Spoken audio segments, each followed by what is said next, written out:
हमारा JEE mains का first attempt that is your June attempt हो चुका है। अब हमारे पास है हमारा जेईई मेंस का सेकंड अटेम्प्ट। हमने बहुत सारी गलतियां कर रखी हैं जून के फर्स्ट अटेम्प्ट में, मतलब जेईई मेंस के फर्स्ट अटेम्प्ट में। हम वो गलतियां दोबारा से जुलाई वाले अटेम्प्ट में ना दोहराएं, उसके लिए ये वीडियो आपको पूरा देखना बहुत ज़रूरी है। कुछ लर्निंग्स हैं जो हमें जून अटेम्प्ट से लेके अपने जुलाई अटेम्प्ट में अप्लाई करना चाहिए, तो वो सारी लर्निंग्स हम आज के इस वीडियो में डिस्कस करेंगे। सो स्टार्ट करते हैं।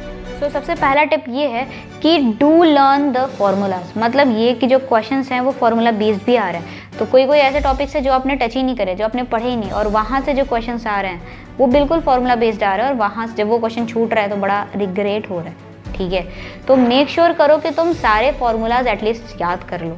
ठीक है, तो कोई अगर ऐसा चैप्टर लेट से तुम बोलते हो हमें वेव ऑप्टिक्स बिल्कुल समझ नहीं आती, बट मेक श्योर कि तुम्हें YDSC, पोलराइजेशन, ये सारे फार्मूलाज तुम्हें याद हो।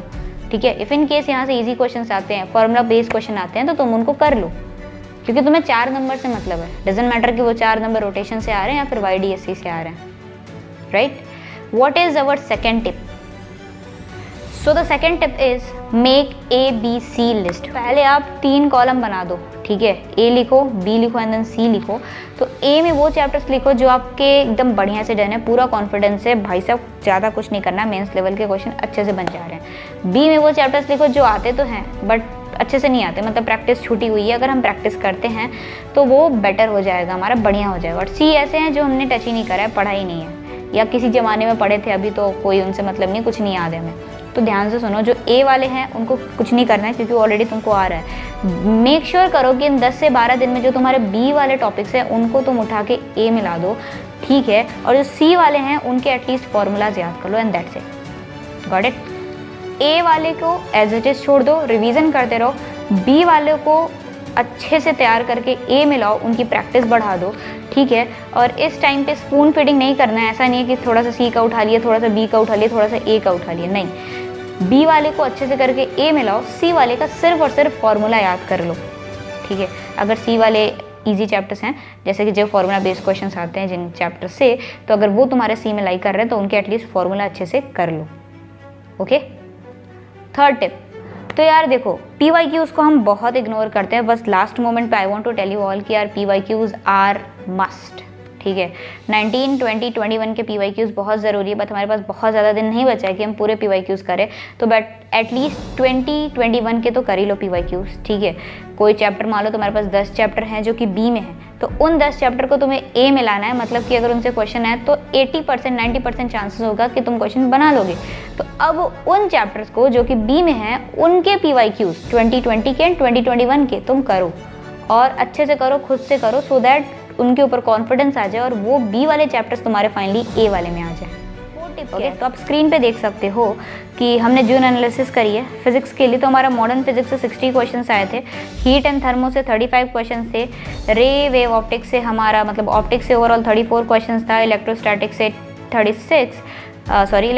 32 एंड करंट इलेक्ट्रिसिटी से हमारा 26 क्वेश्चन था। मतलब ये पता चल रहा है कि ज़्यादा नंबर ऑफ क्वेश्चन कहाँ से आ रहे हैं। ठीक है, तो इसलिए ज़्यादा वेटेज वाले जो चैप्टर है उनको एटलीस्ट तुम अच्छे से कर लो। Modern physics, thermodynamics, current, electrostatics, optics, ये कुछ चैप्टर्स है, ये कुछ यूनिट्स है जो तुम्हारे हो जाने चाहिए, तो ये मस्ट हैं, इनको कर लो। ऐसे मॉडर्न और थर्मो तो तुम्हारे ईजी में ही आते हैं, ईजी इन द सेंस कि और चैप्टर्स के कंपैरिजन में अगर तुमने एक पर्टिकुलर अमाउंट ऑफ एनर्जी इनको दी है, पर्टिकुलर अमाउंट ऑफ प्रैक्टिस करा है, रिविजन करा है, तो इनके क्वेश्चन बेसिकली बन जाते हैं। ओके, तो अब आते हैं 5th टिप पर। तो जो हमारा 5th टिप है वो ये है बहनों और उनके भाइयों कि यार सुनो, मॉक टेस्ट ना देना होगा। ठीक है, मॉक टेस्ट को तुमने बहुत इग्नोर करा, तुम्हें डर लगता है या जो भी है, बट लास्ट मोमेंट पे आई रिक्वेस्ट यू ऑल, अगर थोड़ा सा भी सीरियस हो तो मॉक टेस्ट को हल्के में मत लो। ठीक है, बहुत लोग ऐसे हैं जो 70-80% सिलेबस करके बैठे हैं बट स्टिल वो मॉक टेस्ट नहीं दे रहे और सिलेबस करने की चक्कर में, या सोच रहे हैं ठीक है यहाँ से भी 4 नंबर बटोर लेते हैं, वहाँ से भी बटोर लेते हैं, बट वो मॉक टेस्ट ही नहीं दे रहे हैं, तो कुछ नहीं होने वाला तुम्हारा। ठीक है, बैठो, अल्टरनेट डेज पे एटलीस्ट एक मॉक दो, अगर तुम्हारा 70% से ऊपर सिलेबस हो चुका है तो। ठीक है, मॉक दो अल्टरनेट डेज पे, उसके बाद उनका एनालिसिस करो, जो चैप्टर्स नहीं हो रहे हैं अब उनको अच्छे से रिवाइज करो। ठीक है, ऐसे होगा। और लास्ट टिप ये है कि यार बहुत लोग पूछ रहे हो कि एक पर्टिकुलर टाइम टेबल बता दो जिस टाइम पे हमें पढ़ना चाहिए, तो ये कुछ ऐसा है, हालांकि आप स्क्रीन पे देख सकते हो क्या टाइम टेबल है हमारा। तो बहुत सिंपल से होने वाला है। उठ के तुम्हें 1 घंटे इनऑर्गेनिक पढ़ना है तो वो आप 6 to 7 कर सकते हो या फिर 7 to 8, it's up to you. Then आपको एक स्लॉट मारना है 8 बजे से लेके पूरा 12 बजे तक, 4 घंटे का स्लॉट, वाई 4 आवर्स। हमारा एग्जाम तो 3 आवर्स का होता है, बट माय डियर फ्रेंड्स, अगर तुम्हारे पास 4 घंटे का स्टेमिना होगा तब तुम 3 घंटे बड़े आराम से बैठ लोगे, बट तुम 3 ही घंटे बैठते हो और एग्जाम में जाके तुम्हें फुल कंसिस्टेंसी के साथ बैठना होता है, मतलब पूरा फोकस लगा के। तो वो 3 घंटा अगर तुम्हें सही से यूज़ करना है तो उसके लिए तुम्हें 4 घंटे वाली एंड्योरेंस या स्टेमिना पहले से बिल्ड करनी होगी। Got it? तो 8 बजे से 12 बजे तक एक स्ट्रेच मारा, 1 घंटा का ब्रेक लिया, 12 से 1 वापस से 1 से 5 एक स्ट्रेच मारा, ठीक है। देन तुम 6 से 10 मार लो एक स्ट्रेच, और फिर एटला से 11 से 12 1 घंटा का रिवीजन रख लो, तुम्हारे ऊपर है। मतलब ओवरऑल हमारा अगर हम देखें तो 14 आवर्स ऑफ स्टडी हमारे को मिल रही है। इंपॉर्टेंट है 4-4 घंटे का स्ट्रेच मारना, क्योंकि हमें एट द एंड 3 घंटे का पेपर देना है, तो वहाँ हम आधे घंटे 1 घंटे पहले जाके ही बैठे रहते एग्जामिनेशन हॉल में। तो हम अगर अपनी बॉडी को उस तरीके से उस माहौल में ऑलरेडी ढाल लेंगे तो हमें इन द एग्जामिनेशन हॉल दिक्कत नहीं होगा, right? So these are tips from my side and do follow these tips. हमारा already 20 days challenge चल रहा है. If you want to follow that challenge, you can also follow it and do hit like button. Also do subscribe to our channel. Thank you so much for watching this video. Bye.